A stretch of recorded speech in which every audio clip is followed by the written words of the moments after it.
The openness fader goes from transparency in one end to secrecy in the other end. At the absolute max of transparency, all players know everything about everything. So all information about the LARP is available to everybody. And in the other end, the secrecy, nobody knows anything about anything. So nobody knows basically anything. Of course, with all sliders, if you move them to the absolute maximum, things get a little bit weird. So it's a good idea to work in the mid-range of the thing. And it could be everything from theme, location, time, players, characters, organizers, narrative, and story. I mainly focus on stuff that happens in the LARP. So what happens in the discussion between the player and the character and the organizer, not so much about practical issues like when is it played or where. This can also be issues where you need more or less transparency for various reasons, but I will not cover that so much. Transparency, just to explain a little bit what transparency does and why you should go in that direction. Again, as Jörg told us, it's not about right or wrong, it's about choices, and you can move in any direction, and you just need to answer the right questions, and those questions we'll come back to a little bit later. But transparency generates openness, so everybody can feel safe in the environment. There's no surprises, there's a lot of inclusiveness, and everybody can sort of follow what is going on. It creates group cohesion, which means that everybody is moving in the same direction, that everybody is trying to achieve the same thing, and so on. The transparency thing, of course, since it is transparency, it gives a lot of information, and it gives a lot of possibilities, because if you know, for example, all characters within the LARP, then you can access those parts of the LARP. If you do not have access, then of course you cannot access it. It also creates confusion and information overflow, because if you get a lot of information, then it's very difficult for a player to know what is important and what is not important. So if you as an organizer put that responsibility on the players, then you will probably have some confusion and some information overflow.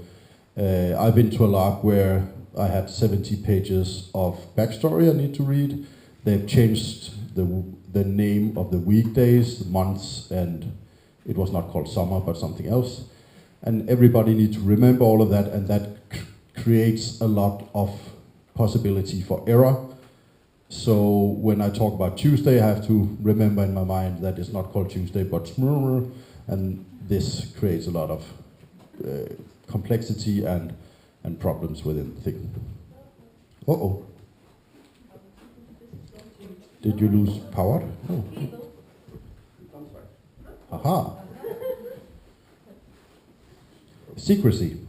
Secrecy generates a lot of stuff. It generates exploration. If you do not know everything, then you can go out and discover a lot of stuff.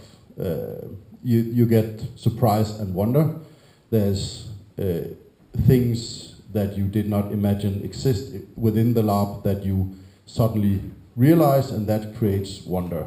And wonder can be amazing and exhilarating.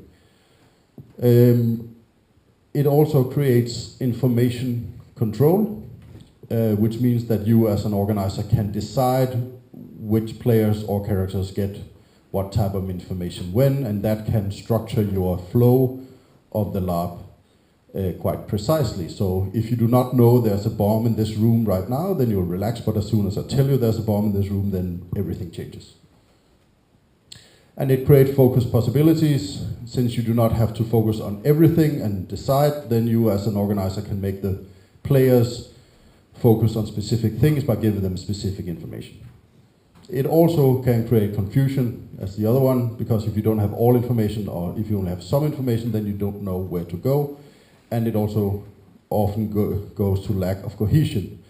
A good example is there was a Danish game called Bolværk, which started out as an ultra-realist medieval game about the horrors of war, and then suddenly it turned into an actual horror game with monsters attacking the players.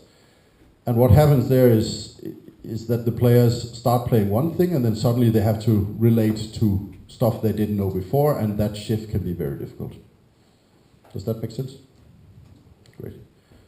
So that's sort of the explanation of the two ends of the slider. The three questions you should always ask, and that's about every slide and every design choice, is what are you trying to achieve? What is the game about? The LARP about? It could be to have fun, which is a great thing to do, or it could be I would like to convey or describe or show a political agenda that will hopefully change people's lives. Which consequences are there of placing the slider at that specific spot? What happens when I do not give information about what characters people will play until they arrive, versus if I give it to them months in advance so they can talk to each other and make up stories and relations between the different characters. So it's about what's the consequences of it. And of course, is this the best way to achieve the desired effect? If you move on this slider, or you move on like the meta technique slider, would that create the desired effect better? And that's three important questions that you need to ask. Every time you make a design choice, you should ask these questions. I'll give a couple of examples on openness, the transparency secrecy thing, about narrative. If everybody knows what the story is about, then you get collaboration of achieving that story, and you get the direction also. If there's secrecy, you can get the exploration wonder. And examples is John will be killed in an hour, make it happen. Like in what's it called? Huntsville, you know that there will be an execution at the end, and you know that the person is guilty, and that create one type of game. But if that single parameter was changed to you do not know if he's guilty or if he will be executed, then the game will be completely different. So in the secrecy, it's that John was killed. How did it happen? So you can change the game profoundly by switching how much information you give to people.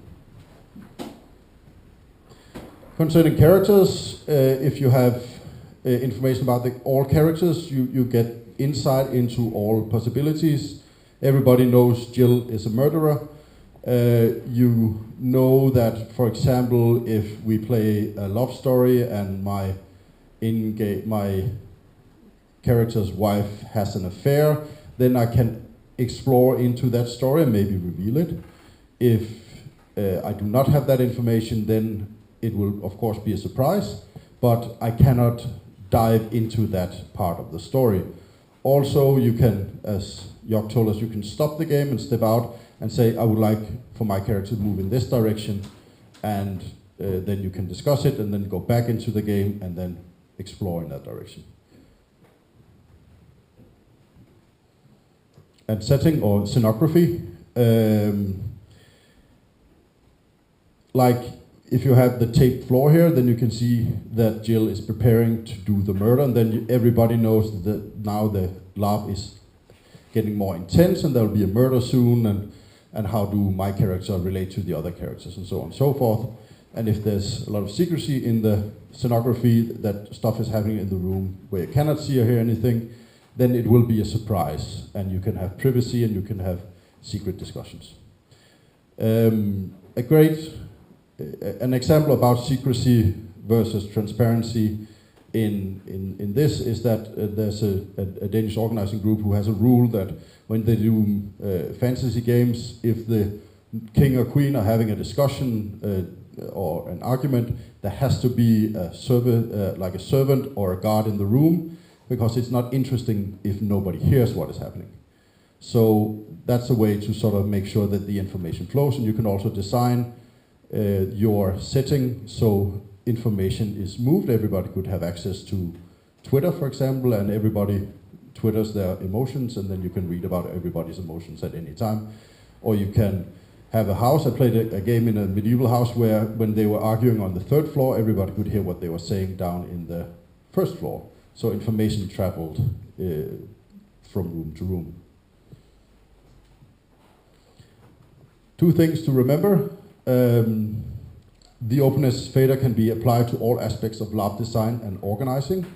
So you can also adjust and do people know what the budget has been used for, or which players are there and how many players are there.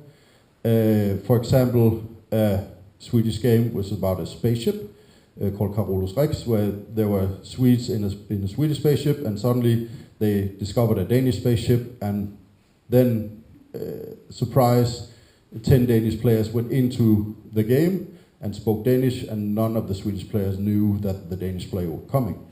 And that you can apply the openness, transparency, secrecy on all aspects. And as I told you, the setting of this slider will greatly affect the outcome of what you are designing. So if there's a lot of transparency, you get one thing, and if you change transparency, for example, for characters, and only change that from very secret to very transparent, then the game shifts completely. So it is a very sensitive slider, and it changes a lot. So you have to be careful with the design on the slider. This was the openness fader. If you have any questions, we can take them now, or we can go out and play a little game. Sophia has a question, maybe. Can you just go to the slide? Yes. Thank you. Thank you. One question, Bjarke. Yes, or more like a comment. I realize as you're saying this that this slider is like 50 sliders. Yes. It's very complicated slider, I think. So, yeah. Yes. But good from to have a workshop where we try to adjust the slider and figure out that people were, you have very much secrecy, the game really changed to be like looking into figuring out what people were doing instead of playing the normal thing. Do you have any comments on how this affects the goals of the game? Yes, personally I believe that transparency generates shortcuts to emotional play.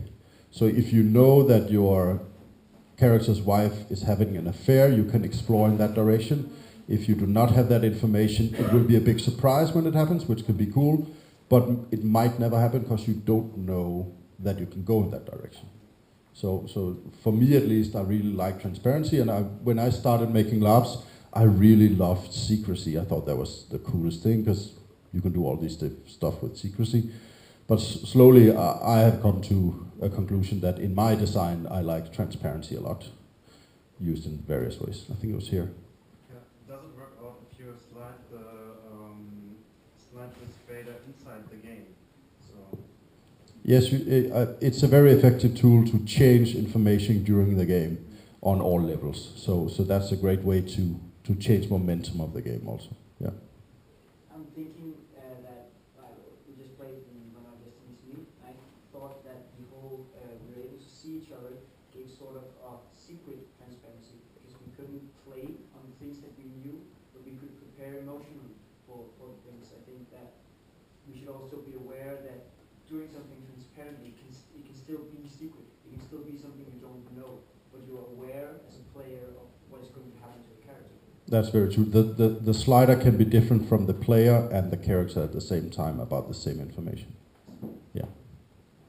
I think, Martin? Yeah, it's also just a comment that sometimes we forget what you said all the way to the start, that it's about the maximum position here is everything actually knows everything, and that's different from everything has the potential to know everything, so that for example, putting all your characters out on the internet, I would say it's not full transparency because it's not likely that people read it. Perhaps you get more transparency from having a round of presentations than putting everything on the internet. Yeah, that's very true. I was thinking about this when I did the presentation. There's a big difference between active transparency or forced transparency and passive transparency. So if you give all information out, people will probably not read it because, as Jörg said, the information that you can keep in your mind is quite low. But if you workshop a lot or force people to read a lot beforehand to be able to participate, then this thing shifts again. So. Something to remember when using transparency is that players can find it hard to differentiate between information that they should know while they're playing and the information that they know because you've given them a transparent game.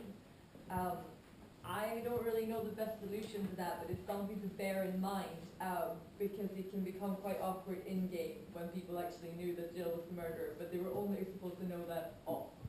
That is true. But that's a lot about grooming specific LARPing cultures. In some cultures, you would never tell any information that would hurt your character, and other cultures, it's all about telling all that can hurt your character.